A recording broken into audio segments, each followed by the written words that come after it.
ছাত্র জনতার তোপের মুখে গত ৫ আগস্ট দেশ ছেড়ে পালিয়ে যান বাংলাদেশের সাবেক প্রধানমন্ত্রী শেখ হাসিনা। যেদিন তিনি পালিয়ে যান সেদিন গণভবন ঘেরাও সহ লং মার্চ টু ঢাকা বিভিন্ন কর্মসূচি পালন করে আন্দোলনকারীরা। সেদিন ছাত্রদের সাথে যারা যুক্ত হয়েছিল সকলের একটাই লক্ষ্য ছিল গণভবনে যাত্রা, আর এই লক্ষ্য নিয়ে গণভবন প্রায় ঘেরাও করে ফেলে ছাত্র জনতা সহ আন্দোলনকারীরা। হাসিনার পতনের পর রাজধানী ঢাকা সহ সারা বাংলাদেশে নারী পুরুষ সর্বস্তরের মানুষ আনন্দ উল্লাস করতে রাস্তায় নেমে আসে। তাদের আনন্দ উল্লাস এমন ছিল যেন দ্বিতীয়বার স্বাধীন হলো বাংলাদেশ। সকল জায়গা থেকে তার ছবি এবং ভাস্কর্য ভেঙে ফেলা হয়, আর এর মাধ্যমে তার দীর্ঘ ১৫ বছরের শাসনামলের অবসান ঘটে।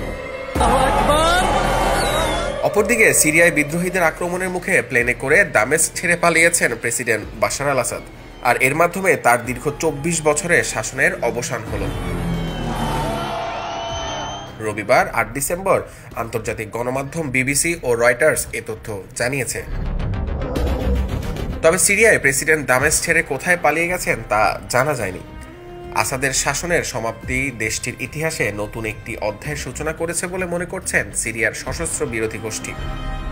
১৩ বছরের অপরাধ, নিপীড়ন ও স্থানচ্যুতির পর দীর্ঘ সংগ্রামের মাধ্যমে বিভিন্ন দখলদার বাহিনীর বিরুদ্ধে লড়াই করে আজ ৮ ডিসেম্বর সেই অন্ধকার যুগের সমাপ্তি ঘটিয়েছে বিদ্রোহীরা আকাশে গুলি ছুড়ে আনন্দ উল্লাস করে। তরুণ তরুণীরা আসাদের পোস্টার ছিঁড়তে থাকে। ছাত্র জনতার তোপের মুখে দেশ ছেড়ে পালিয়েছেন বাংলাদেশের সাবেক প্রধানমন্ত্রী শেখ হাসিনা। আবার অপরদিকে সশস্ত্র বিদ্রোহের মুখে দেশ ছেড়ে পালিয়েছেন সিরিয়ার প্রেসিডেন্ট বাশার আল আসাদ। এ যেন পালিয়ে যাওয়া ইতিহাস একই সূত্রে গাঁথা।